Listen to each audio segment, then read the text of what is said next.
नमस्कार दोस्तों, एक बार फिर से आपका स्वागत है अपने चैनल स्टडी पॉइंट मौर्य में। दोस्तों, जैसा आप जानते हैं, मैं आपको जो बुक पढ़ा रहा हूँ उसका नाम है आर्थिक सांख्यिकी।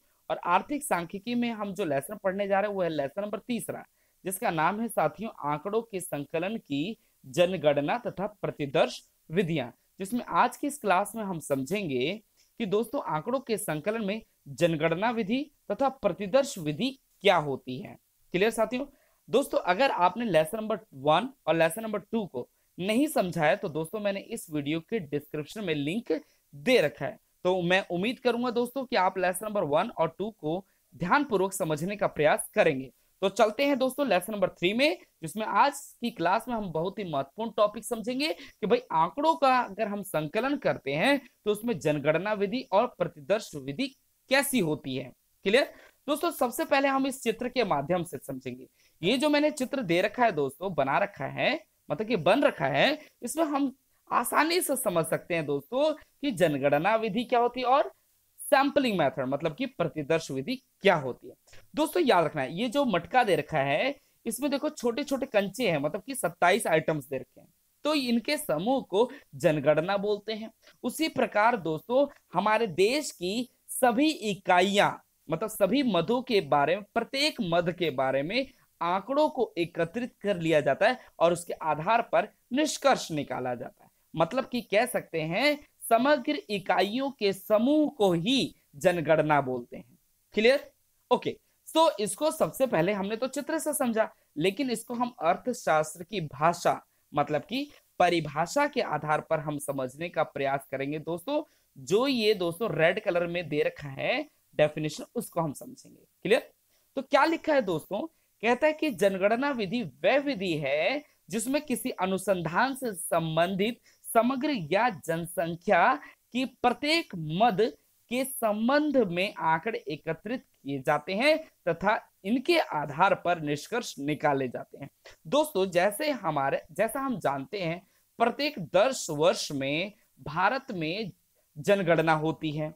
और जनगणना में क्या होता है दोस्तों, किसी एक व्यक्ति के बारे में आंकड़े या सूचना एकत्रित नहीं किया जाता है, बल्कि दोस्तों पूरी अनुसंधान क्षेत्र में समग्र या कह सकते हैं जनसंख्या के प्रत्येक मद के संबंध में आंकड़े एकत्रित किए जाते हैं। अगर एक परिवार में 5 सदस्य हैं तो पांचों सदस्य के बारे में आंकड़े एकत्रित किए जाते हैं कि भाई पांचों जो व्यक्ति हैं वो क्या क्या कार्य करते हैं, कितने पुरुष हैं, कितनी महिलाएं हैं, कितने प्राइवेट जॉब करते हैं, कितने गवर्नमेंट जॉब करते हैं, और कौन कौन से बच्चे कौन सी कक्षा में पढ़ते हैं। तो दोस्तों ये सभी रूप से, सभी प्रकार से आंकड़ों को इकट्ठा किया जाता है, इसी को जनगणना विधि कहते हैं।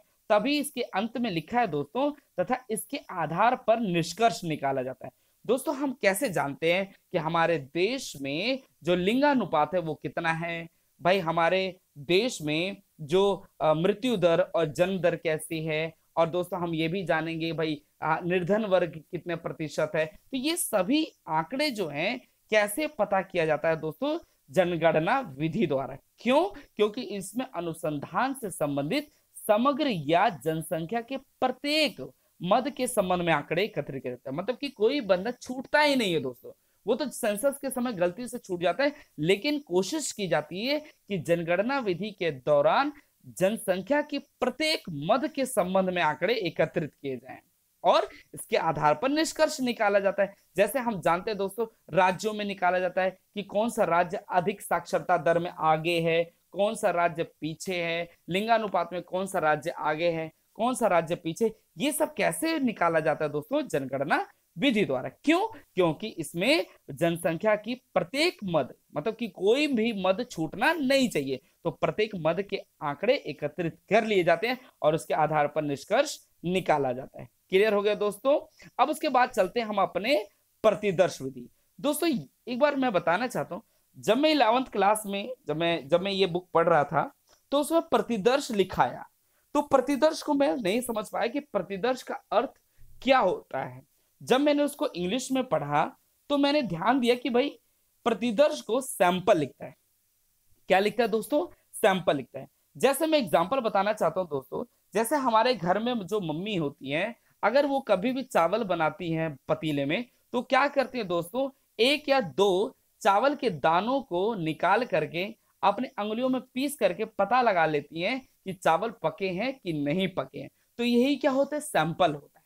सैंपल मतलब कि समग्र का अध्ययन करने के लिए उसमें से कुछ इकाइयों के आधार पर समग्र का निष्कर्ष निकाला जाता है। जैसे दूसरा एग्जांपल, अगर कोई हमारे परिवार में कोई भी सदस्य कपड़ा लेने जाता है तो सारे कपड़े को नहीं छूता, वो कोई भी एक शर्ट को, एक पैंट को, एक पजामे को, या कोई भी एक कपड़ा होगा उसके किसी भी एक भाग को छू करके पता कर सकता है कि भाई ये कॉटन है या टेलीकॉट है। तो उसके आधार पर क्या है, पूरे शर्ट का निष्कर्ष निकाल लिया जाता है। क्लियर हो गया साथियों? तो इसी को बोलता है सैंपल मेथड, मतलब कि प्रतिदर्श विधि। अब समझ आ गया होगा कि भाई प्रतिदर्श विधि क्या है।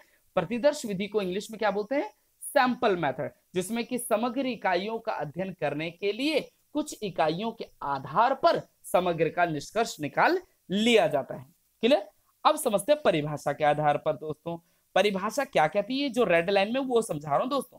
ठीक है, परिभाषा कहती है दोस्तों, जैसे प्रतिदर्श विधि वह विधि जिसमें कि प्रतिदर्श अर्थात किसी समग्र का प्रतिनिधित्व करने वाले छोटे समूह से संबंधित आंकड़े एकत्रित किए जाते हैं तथा उससे या उनसे निष्कर्ष निकाले जाते हैं। जैसे दोस्तों मैंने आपको चावल वाला एग्जांपल बताया, यहां पे लिखा है ना दोस्तों, एक गृहिणी चावल के 2-3 दाने देखकर यह तय कर लेती है कि चावल कच्चे हैं या पक गए।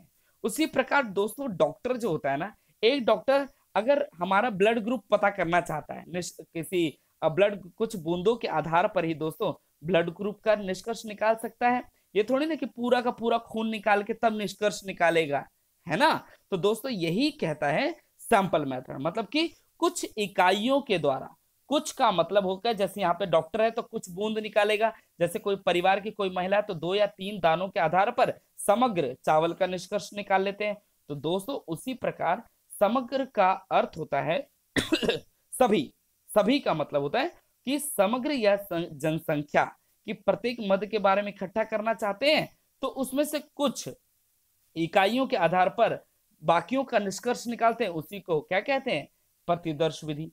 तो दोस्तों मैं उम्मीद करूंगा कि आप सभी लोगों ने ध्यान पूर्वक समझ लिया होगा कि भाई जनगणना विधि क्या होती है और प्रतिदर्श विधि क्या होती है। तो एक बार फिर बताना चाहता हूं दोस्तों, जनगणना विधि में क्या होता है, जिसमें कि जनसंख्या या समग्र की सभी इकाई मतलब कि प्रत्येक इकाइयों के बारे में आंकड़ों को एकत्रित कर लिया जाता है और उसके आधार पर निष्कर्ष निकाला जाता है।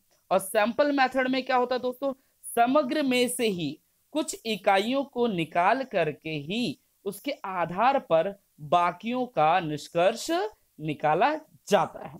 तो दोस्तों मैं उम्मीद करूंगा कि आज की इस क्लास में आपने लेसन नंबर 3 समझ लिया होगा कि लेसन नंबर 3 में कि जनगणना विधि क्या होती है और प्रतिदर्श विधि क्या होती है। तो दोस्तों मैं उम्मीद करूंगा कि आपने इस क्लास में ध्यानपूर्वक सभी टॉपिक को समझ लिया होगा।